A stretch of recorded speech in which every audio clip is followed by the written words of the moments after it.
August 23 to 25, 2005, the beginning. On August 23, 2005, a tropical depression formed over the Bahamas. At first it appeared to be a relatively small weather system. Within days, however, it would become one of the most devastating natural disasters in American history. On August 24th, the system strengthened into Tropical Storm Katrina. As it moved westward, meteorologists closely monitored its development. On August 25th, Katrina intensified into a Category 1 hurricane and made its first landfall in South Florida. Heavy rain, flooding, and strong winds affected large areas. 11 people lost their lives as the storm crossed the state. August 26-28, 2005, rapid intensification. After leaving Florida, Katrina entered the Gulf of Mexico. The Gulf's exceptionally warm waters provided enormous energy to the storm. Katrina strengthened rapidly, becoming a Category 3 major hurricane on August 27th. The storm continued to intensify and soon reached Category 5 status. At its peak, Katrina produced sustained winds of approximately 175 miles per hour, 280 kilometers per hour. Meteorologists became increasingly alarmed. The National Hurricane Center warned that Katrina could cause catastrophic destruction if it struck a major population center. Why New Orleans was vulnerable? New Orleans was particularly vulnerable because much of the city lies below sea level. The city is surrounded by Lake Pontchartrain, the Mississippi River, canals, and other waterways. To protect residents from flooding, an extensive system of levees, flood walls, and pumping stations had been constructed over many decades. Many residents trusted these defenses and believed they would withstand the storm. Mass evacuations. On August 28th, authorities issued urgent evacuation orders.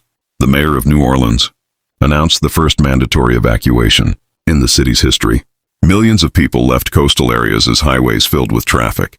However, many residents remained behind. Some lacked transportation, some could not afford to leave, and others were elderly, disabled, or medically vulnerable.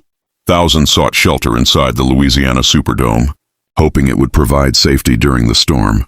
August 29, 2005, landfall. In the early morning hours of August 29th, Hurricane Katrina made landfall near Burris, Louisiana. Although the hurricane had weakened to Category 3 strength, it remained extremely dangerous. Powerful winds damaged homes, businesses, and infrastructure. Trees were uprooted, roofs were torn away, and widespread power outages occurred. But the most destructive force was not the wind. It was the storm surge. Katrina pushed a massive wall of seawater toward the Gulf Coast. In some locations, the surge exceeded 25 feet, 7.6 meters. Destruction along the Gulf Coast. The Mississippi Gulf Coast experienced some of the most severe damage. Entire neighborhoods were destroyed as storm surge swept inland. Buildings collapsed, roads disappeared beneath water, and countless homes were washed away. Cities such as Biloxi and Gulfport suffered catastrophic destruction. Across Louisiana, Mississippi, and Alabama, coastal communities faced unprecedented damage. The levee failures. Meanwhile, disaster was unfolding in New Orleans. During the morning of August 29th, multiple levees and flood walls failed. Water poured into the city through several breaches.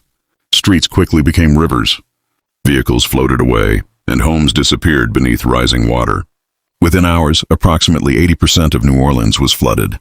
Some neighborhoods were submerged beneath more than 15 feet, 4.5 meters of water. The flooding transformed a major American city into a disaster zone. The humanitarian crisis. Thousands of people became trapped. Families climbed onto rooftops waiting for rescue. Others became stranded in attics or upper floors of buildings.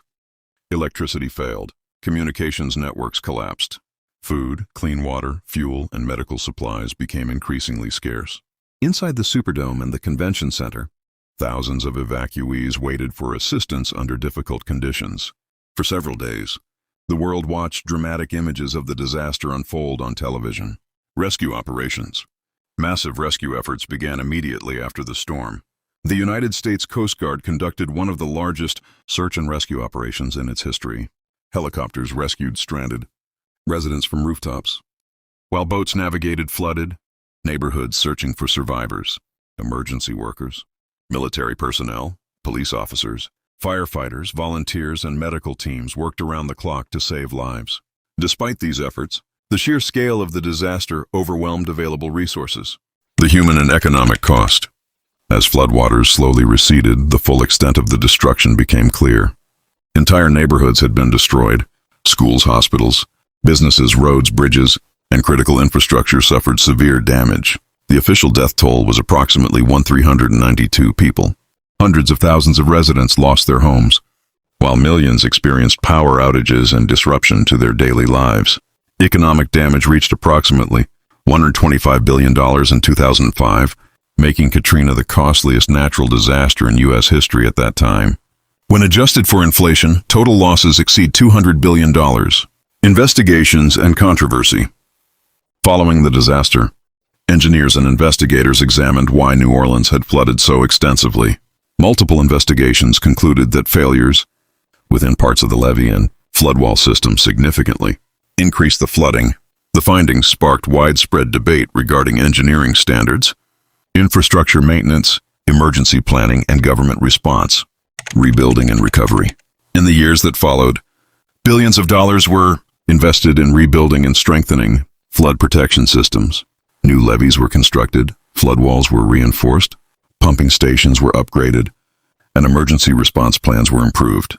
Many residents eventually returned to rebuild their homes and communities. Others never returned.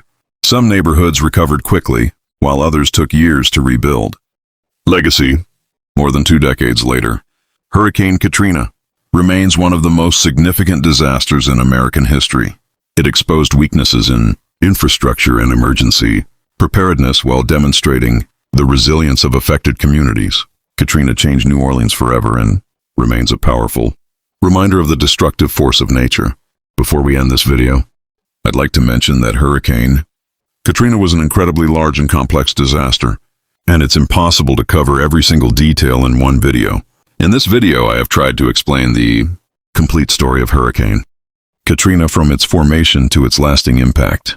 However, there are still many important aspects: untold stories, rescue operations, survivor experiences, government responses, and long-term effects that deserve a deeper look. In my upcoming videos, I will cover these topics in much greater detail and provide even more information about this historic disaster.